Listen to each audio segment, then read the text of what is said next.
Ang Karanglan ay may naitatagong likas na yaman at isa sa may magagandang bulubundukin. Ngunit sa tuwing ito ay may bagyo. Yung mga yero natanggal na dito sa kabila, oh. Pati alaman, tumumba. Grabe, napakalakas ng hangin. Grabe guys, napakalakas pa rin talaga ng bagyong Juan dito sa Karanglan. Karanglan Nueva Ecija. Yung mga bubong dito nabaklas-baklas na. Ganito nga pala ang sinasapit nito sa tuwing may bagyo. Kinabutan ako sa wari. Bigla-bigla nga lang tumutunog kanina. Grabe, putol na yung puno dito. May mga dumadaan pa rin na sasakyan. Pero tingnan nyo yung daanan natin, grabe. Grabe, nakakilabot pa rin talaga yung bagyong Juan. Mag-ingat pa rin ang lahat kahit gaano kalakas yung bagyong Juan.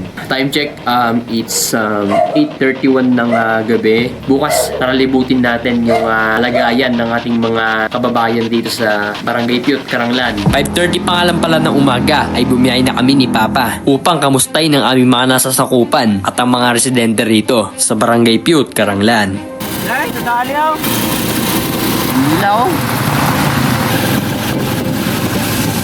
Ay, kinain yung sa may baboyan, Yan, so nandito tayo ngayon sa may evacuation center ng... Makikita nyo nga sa bidyong ito, ang lamay ay ginanap sa evacuation center. Mustahin natin yung mga naka-evacuate sa loob. Pansamantala nga pala ditong inilagay ang lamay ng pamilya dahil sa kadahilan ng alanganin nga pala ang kanilang unang pwesto sa kanilang bahay. Pag-chat pati yung mga biro, Pinuntahan nga pala ng mga barangay officials ang Calbelo na nasakupan pa rin ng Barangay Piut. At ito ang kaganapan doon.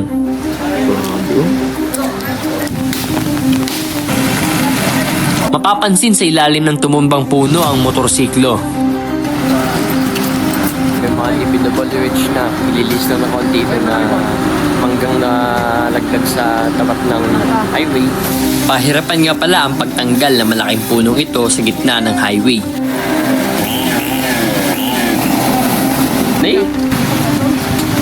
Nasa kabila pa pala yung bubong. Ito nga pala si Ma'am Galvez at ating masasaksiyan sa video na ito ang kanyang kwentong Bagyong Juan.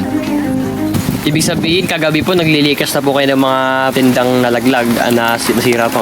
Ngayon lang po at malakas ang hindi kami makalabas. Malakas Abo. ang hangin, sabi ko, ganyan na Kung ano nang matira kinabukasan, yun na lang. Ang problema, hindi pa kami makatawid at sira na yung tulay. Ang ilang paninda nga pala ni Ma'am Galvez ay hindi na nakuha dahil sa kasalukuyang malakas ang hangin. Grabe din yun na sinapit ng tindahan ni Ma'am Galvez dun sa Calbelo, no?